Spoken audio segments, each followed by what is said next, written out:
You found a strange glass container, maybe thick, uneven glass and a bit scratched, but definitely not made for an aquarium. And now you're wondering, can I turn this into a fully functioning aquatic ecosystem? No filter, no pump, almost no equipment. The answer is yes, and in this video I will show you exactly how I did it, step by step.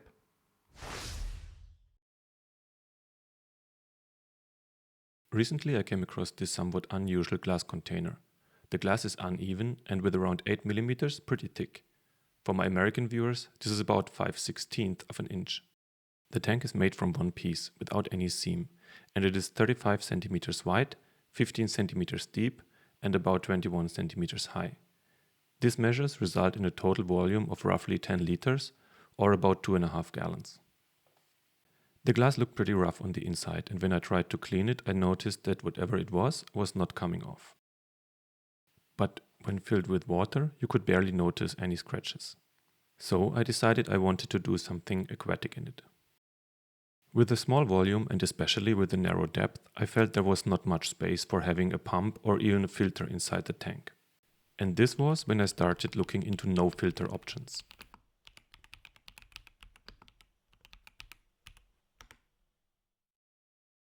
If you're looking for small, no-filter aquariums online, you definitely come across the method of Diana Walstad. I will not go too much into the details of her method. If you want me to do a video about the theory behind it, leave a comment and I will make one. It is, however, based around fast-growing stem plants that get nutrients from a layer of soil covered with sand or gravel. And while the plants are growing fast, they produce oxygen and use up the nitrogen from the water and basically function as a natural filter. Setting up a tank following the Walstad method is super easy. First, we put a layer of regular potting soil on the bottom. This should be around 2 to 3 centimeters or about 1 inch thick. It is better to pre-soak it with water, so there are not too many air pockets in the ground later on. Then we cover the soil with sand or fine gravel to separate it from the water and to prevent it from floating around in the tank later. Second, we decide for a hardscape, such as rocks or driftwood, and arrange it so that it looks interesting. Third are the plants. A lot of plants. Preferable for the stability of the ecosystems are fast-growing stem plants, but also moss and other slower-growing plants can add to the overall look of the tank. And last but not least, we will add the inhabitants of the tank. But let's get not ahead of ourselves and start at the beginning.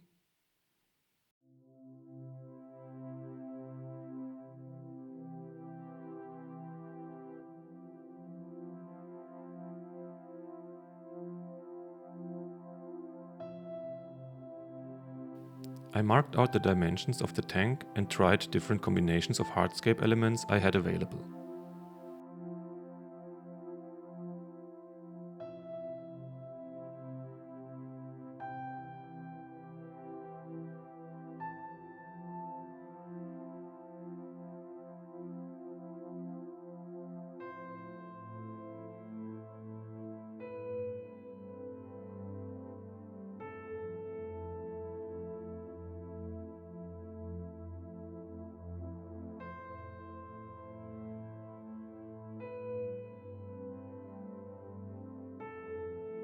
I took pictures to compare them and as a reference for positioning it later in the tank.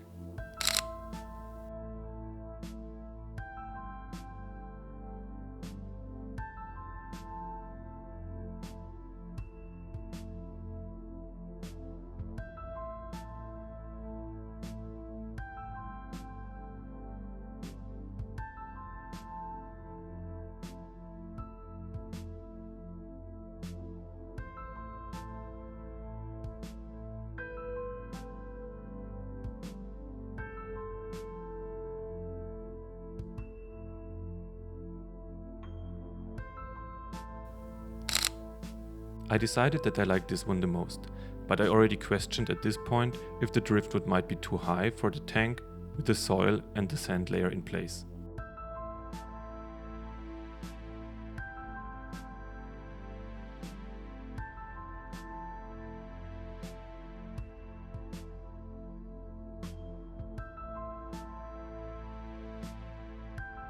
If you don't want to see the soil, Just don't fill it all the way to the edge and the sand will cover it up.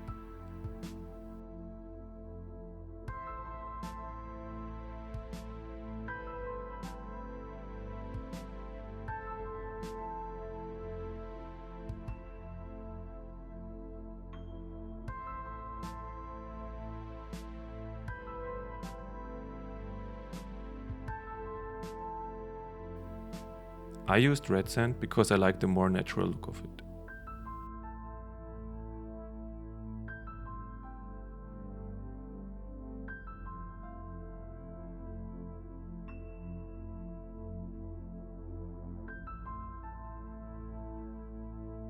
The sand layer should be about double the height of the soil layer.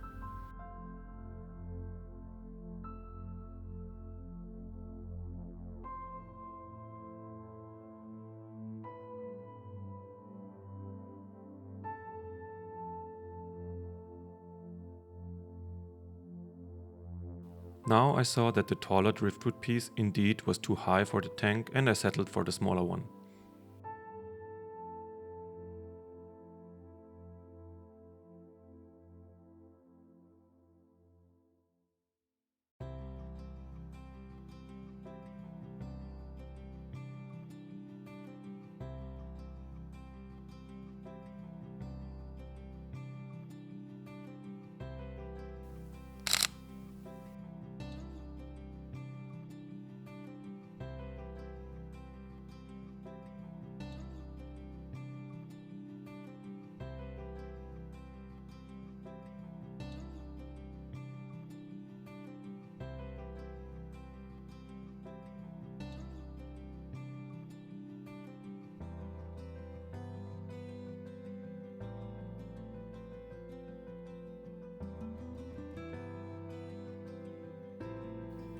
With the hardscape in place, I filled the tank with water, and that was the moment I realized that the driftwood was dry and would totally just float if it was not somehow held down to the ground.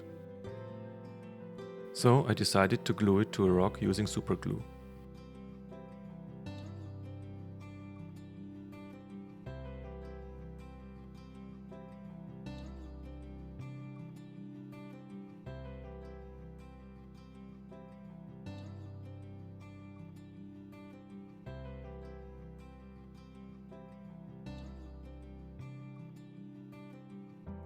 You could hide the glue by sprinkling some of the sand on the contact points while the glue is not completely cured.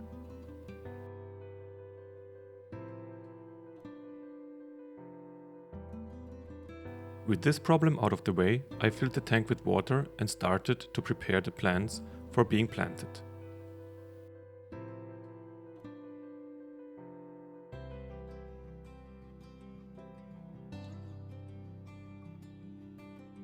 I mixed some plants that I pulled from my already established aquarium with some that I bought just for this setup. I was really disappointed with the quality of some of the stem plants that I bought from my local pet store, but this is what I had to work with. Since the Aegeria and the Rotala had no roots at all, I glued small stones to the end of the stems. Like this, I was able to anchor them in the sand and prevent them from just swimming up on top. A complete list of the plants that I used is down there in the video description.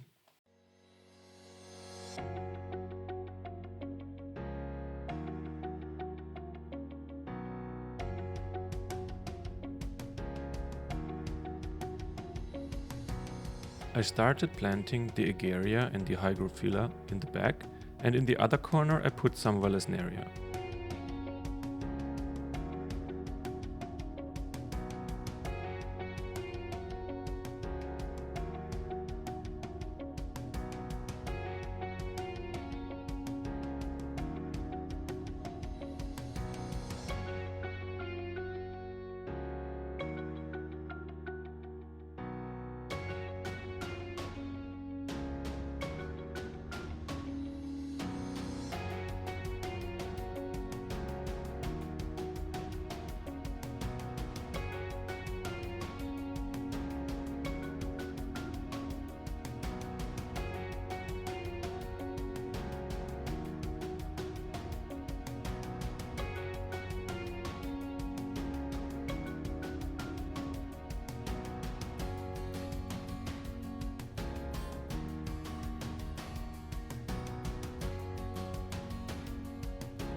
The Nymphoides is hidden behind the rocks, but as it grows, the leaves will float up over time.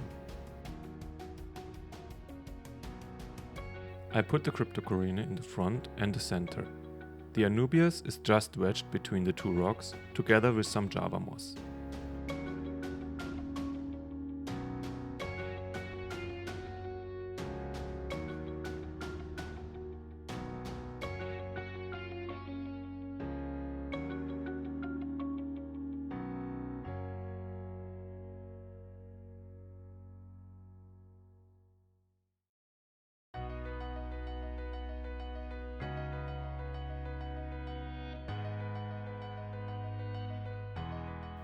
As something was missing in front of the rocks, I added a few stems of Limnophila.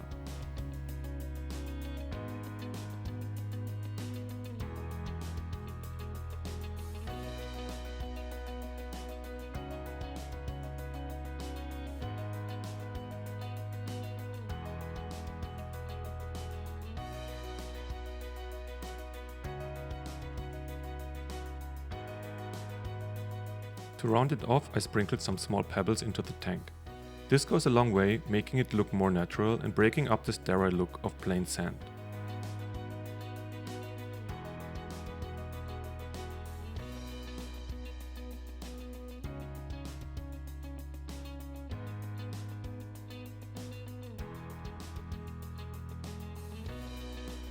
With the plants I bought, I received these two bladder snails as a bonus. Of course, they are more than welcome to be the first inhabitants of this ecosystem.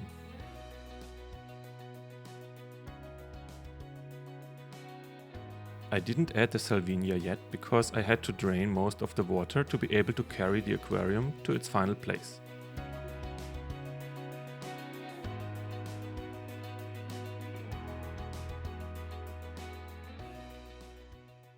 For lighting, I use a cheap LED light that I had left over from a Knoll project.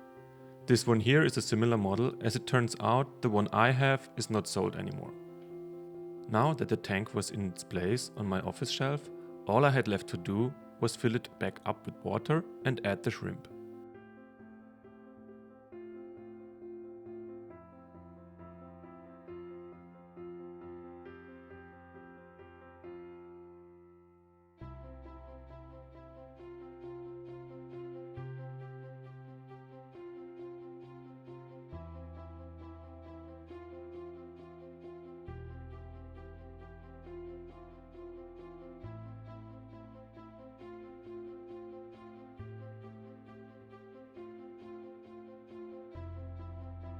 But I didn't add the shrimp immediately, and that's for two reasons. First, I wanted to wait for the nitrite peak to pass, and second, I was cautious that a potential bacterial bloom would create an oxygen deficiency in the tank. If an in-depth discussion of the nitrite cycle in aquariums is of interest for you, leave a comment and maybe I will make a video on that in the future. However, all you need to know for now is that nitrite is toxic to fish and shrimp. It occurs naturally in every aquatic ecosystem, since it is part of the nitrogen cycle. But if the system is in balance, there should not be any significant amount of it present. So I measured the nitrite concentration every day, and as you can see in the graph, its concentration rises up quickly.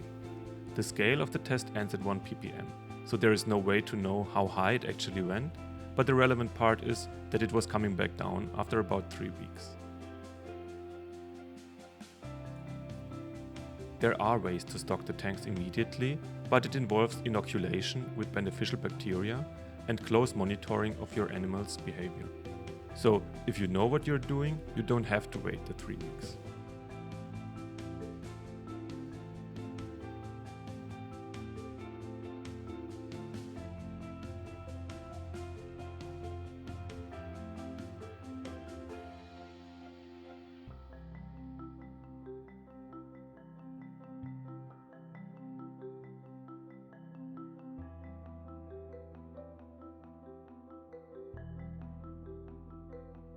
And this was when I moved in 6 red Neocaridina davidii shrimp from my main tank into their new little home.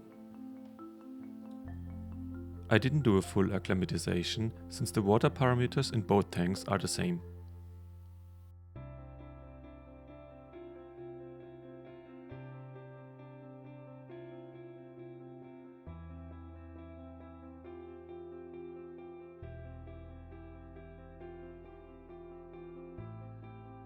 I kept measuring from time to time just to be sure everything was alright.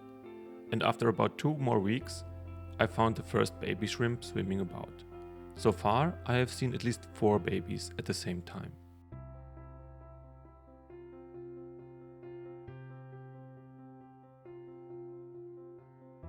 For now, it looks like the shrimp enjoyed their new place. And with the shrimp and snails procreating, I'd say the ecosystem is doing okay. If you have questions or want to suggest improvements, just leave a comment and I'll be sure to respond to it. And if you enjoyed the video, don't forget to leave a like and consider subscribing. Thanks for watching and see you in the next one.